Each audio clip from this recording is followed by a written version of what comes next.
भगवान खाएंगे भी, सोएंगे भी, बात भी करेंगे, लेकिन कब करेंगे? जब हम प्रयास करेंगे, जब हम कोशिश करेंगे। केवल पूजा पूजा में मत फंस जाइए, प्रेम करिए भगवान से। पूजा बड़ी आसान है। बाजार जाओ, फूल ले आओ, माला ले आओ, पत्ता ले आओ, फल ले आओ, चढ़ा दो, हो गई पूजा। 100 रुपए में पूजा हो जाती है। लेकिन प्रेम करने में पूरा जीवन देना पड़ता है। और भगवान पूजा से नहीं रीझते, भगवान प्रेम से रीझते हैं। प्रेम, उनकी कृपा की प्रतीक्षा करते रहिए, भाव से प्रतीक्षा करते रहिए।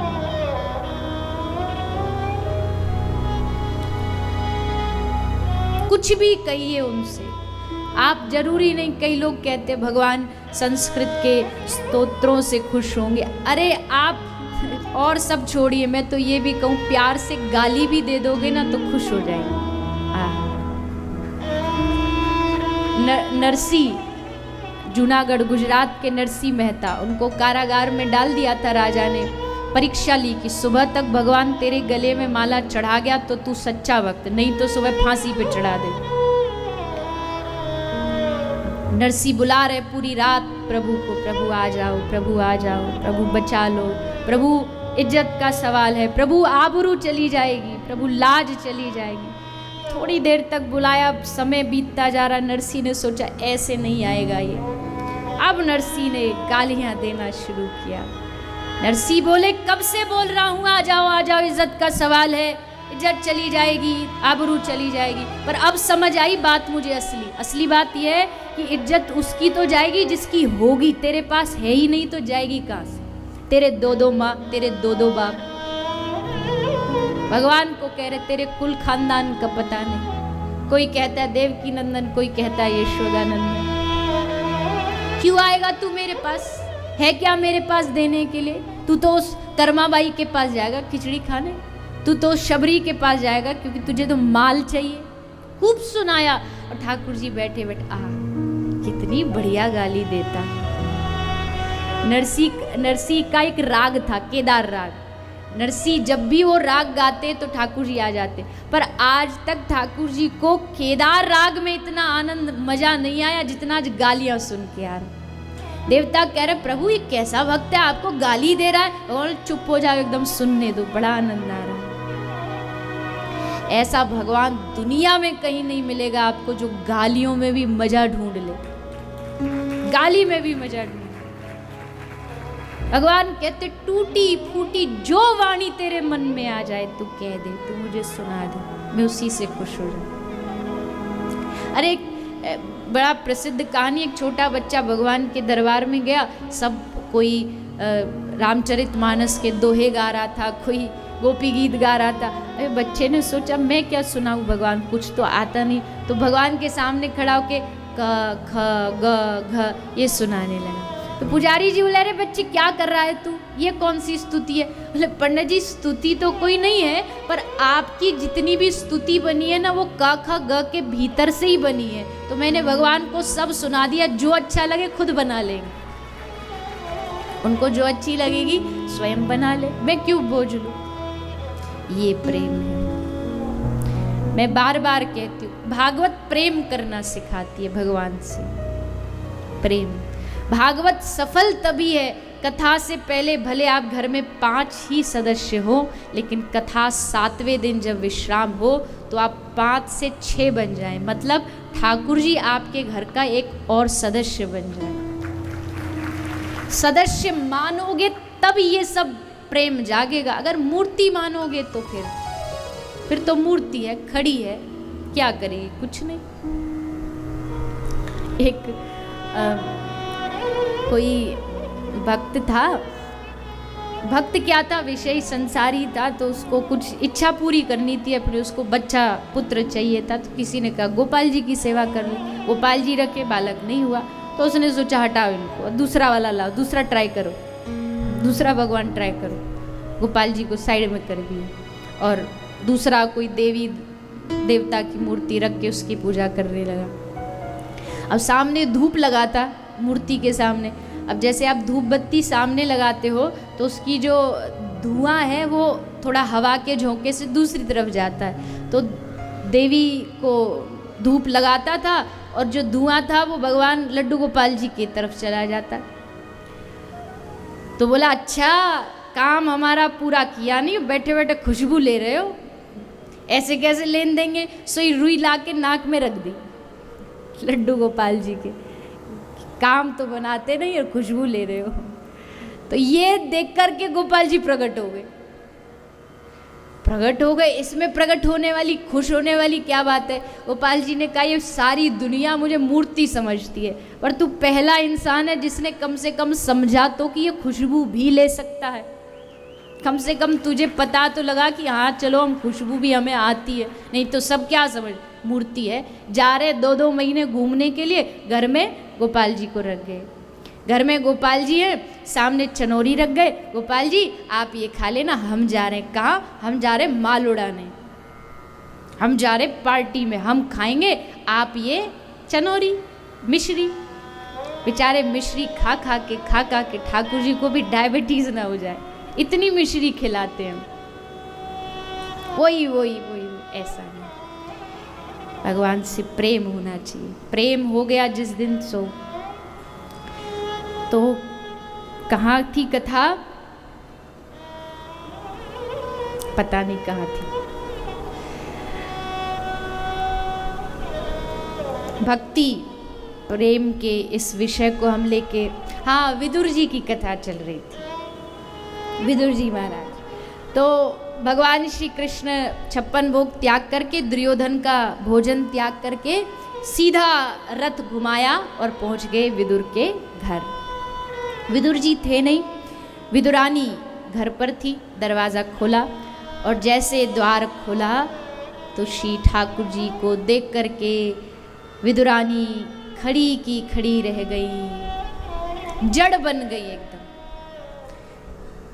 कोई आता घर में स्वागत सत्कार, लेकिन वो सब भूल गई, ऐसी खड़ी खड़ी टकटकी लगा के निहार रही। भगवान ने स्वयं कहा, अरे चाची जी खड़ा ही रखोगी कि भीतर भी लेके जाओगी? अरे हाँ प्रभु, आइए लेकर के आई, लेकर कहाँ बिठाऊं, क्या खिलाऊं, कहाँ विराजू। बावरी हो गई एकदम। और ठाकुर जी देख रहे हैं, देखो कैसे बावरों की तरह भागी जा रही है। एक जगह ठाकुर जी विराजमान हो गए, खुद भी बैठ गई और बैठ के बस देख रही। अजी कोई घर आता चाय पानी तो पूछो। इन्होंने पूछा नहीं तो भगवान ने स्वयं कहा, ऐसे ही भूखा बिठाए रखोगी कि कुछ दोगी भी? हाँ प्रभु।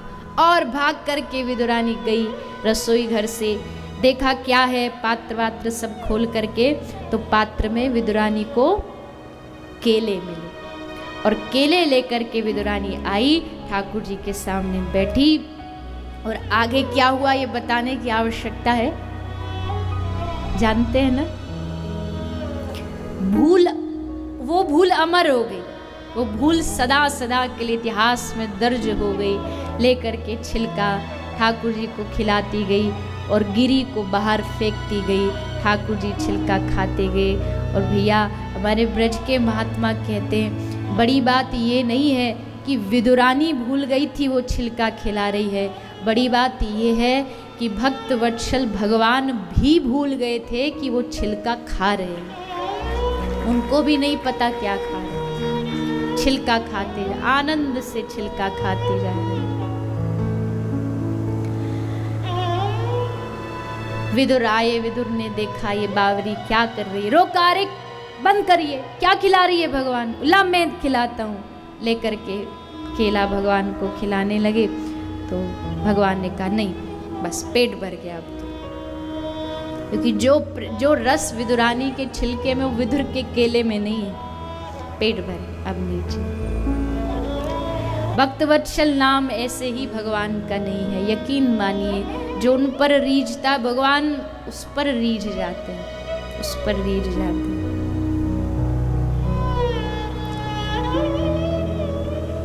तो ऐसा अद्भुत विदुर और विदुरानी का मिलन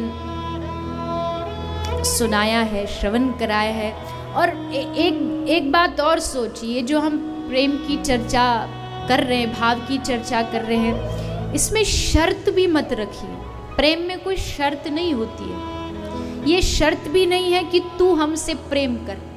आगे आप जब गोपी प्रसंग सुनेंगे तब इस विषय को और विस्तार से, क्योंकि महाराज जी ने कहा था प्रथम दिन ही कि यहाँ पर सभी समस्त लोग सूफीवाद को मानने वाले बहुत हैं, और सूफीवाद में प्रेम की जो चर्चा है वो अद्भुत है।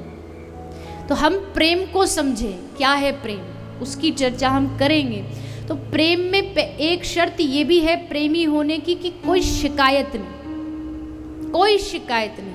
तू ना भी हम पर रीझे तो भी हमें मतलब नहीं, तू हमें ना भी मिले तो भी मतलब नहीं। मेरा काम है तुझे प्रेम करना, और वो मैं अंतिम सांस तक करता रहूं, तू देखे न देखे। एक बार नारद जी कहीं से जा रहे थे, तो नारद जी को दो भक्त एक जगह कहीं आंख बंद करके बैठे हुए मिले, तो नारद जी रुक गए। तो इन दोनों भक्तों ने देखा नारद जी, आप प्रणाम किया। प्रणाम करके नारद जी से कहा, नारद जी आप तो भगवान के बड़े करीबी हो, एक काम करो ना, भगवान से जरा पूछ के आओ हमें कब मिलेंगे, हमें कब दर्शन देंगे भगवान। नारद जी कहे ठीक है, अभी पूछ के आता हूँ। नारद जी गए, नारद जी ने पूछा भगवान से कि प्रभु दो भक्त पूछ रहे कब मिलोगे। भगवान ने कहा कि जिस पेड़ के नीचे वो बैठे हैं ना, उस पेड़ के जितने पत्ते हैं उतने जन्म और उनको लेने पड़ेंगे, और उतने जन्मों के बाद में उनको मिलूंगा, जाओ कह दो। आ गए नारद जी, और नारद जी आकर के भक्तों को बताया कि भगवान कह रहे जितने पेड़ के पत्ते उतने जन्मों बाद मिलूंगा। उन्होंने ऊपर देखा, पेड़ भी किसका था, इमली का। इतने जन्मों बाद मिलेंगे। एक ने उठाया अपना थैला, बोला भैया हमारे बस की बात नहीं, इतने जन्म हम कब तक उसके पीछे पड़े रहेंगे, करोड़ों जन्म हमें नहीं लेने, हम जा रहे हैं अपने घर बाल बच्चों के साथ मौज मस्ती करेंगे। और वो वहाँ से निकल गया। और दूसरा जो भक्त था उसने जैसे सुना वो खड़ा होके जोर जोर से नाचने लगा, कूदने लगा। नारद जी बोले या तो ये कोई बहुत पहुंचा हुआ इंसान है या इसका कोई दिमाग का कोई स्क्रू ढीला है। अरे भैया तू देख रहा है क्या भगवान ने क्या कहा है, कितने जन्मों बाद तुझे दर्शन देंगे, कितने जन्मों बाद मिलेंगे। वो नाचता नाचता बोला अरे नारद जी कितने जन्मों बाद मिलेंगे, कितने और जन्म लेने पड़ेंगे, इस बात से मुझे कोई मतलब नहीं है, मुझे उस बात पर ध्यान भी नहीं देना, बस वो मुझे मिलेंगे इस बात की मुझे खुशी है और इसी बात से मेरी जीवन की धन्यता। वो उन्होंने कहा कि वो मिलेंगे बस। और जैसे नाच रहा था ना उसी समय ठाकुर जी आ गए, उसी समय भगवान सामने आ। अब नारद जी देखे टेढ़े टेढ़े, प्रभु क्या है ये, हमको झूठा साबित करा दिए, हम तो इसको कहे कि इतने जन्मों बाद मिले, आप आज ही आ गए। भगवान ने कहा नहीं नहीं नारद, मिलूंगा तो इसको इतने जन्मों बाद ही।